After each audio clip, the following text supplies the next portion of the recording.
Hi friends, today we're doing Unit 8, Lesson 12, The Hunting of the Great Bear. We're going to start by going over the key vocabulary words that you'll be hearing in today's reading. Our first word is hind, which means at the back. Our second word is urge, which means to try hard to persuade. Our next word is pemmican, food eaten by Native Americans made by mixing dried, pounded fine meat with melted fat. And our last word is weary, which means extremely tired. We are now going to move into today's reading. Chapter 8, The Hunting of the Great Bear, an Iroquois Tale. Long ago there were 4 brothers who were all skillful hunters. One day during the time of year, when morning frost covers the earth, a messenger came to the village where they lived. "We need your help," said the messenger. "A great bear has come to live in the forest where we hunt.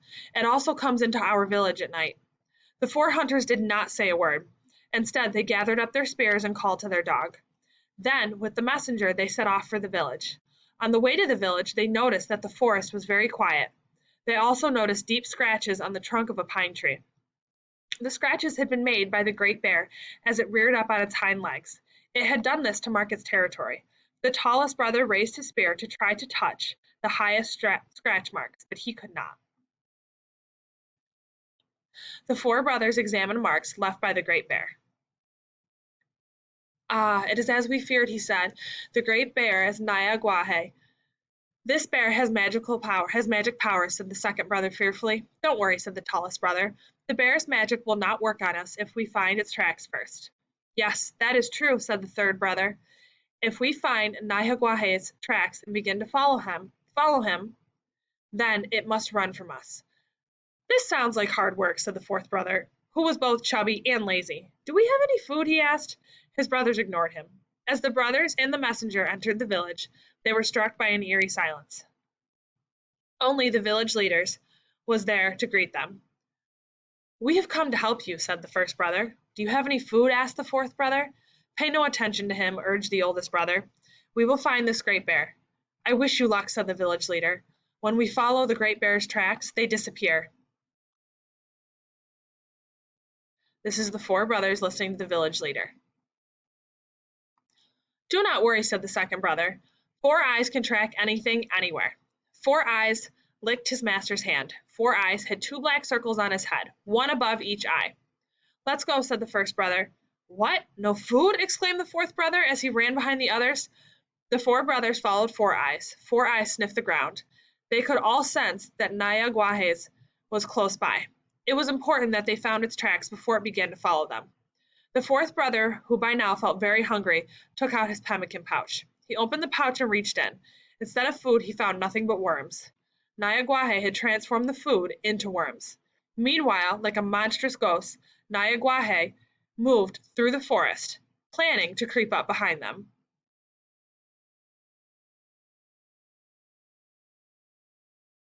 This is the search for Nyaguahe. Suddenly, Four Eyes lifted his head and barked. "We have found you!" yelled the first brother. Nyaguahe began to run. The brothers followed. The great bear ran and ran across valleys and hills. As they ran, day turned to night. Higher and higher they climbed to the top of a mountain. The fourth brother grew weary.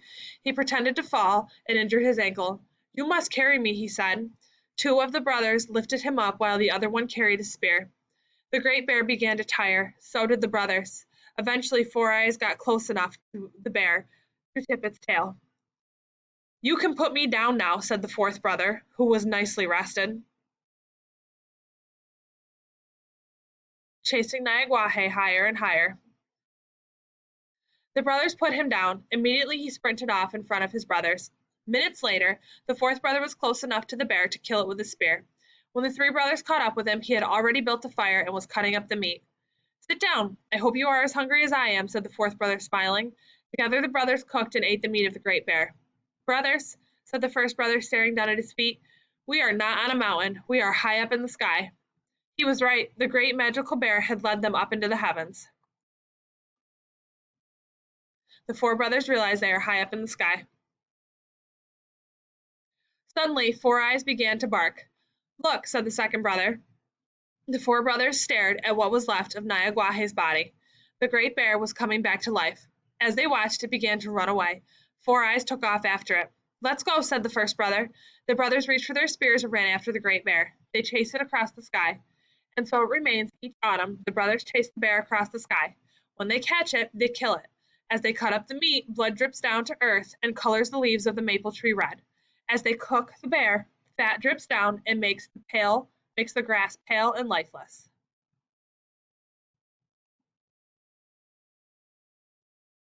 Every autumn, the brothers chase the bear across the sky. You may now move on to Unit 8, Lesson 12, Google Form.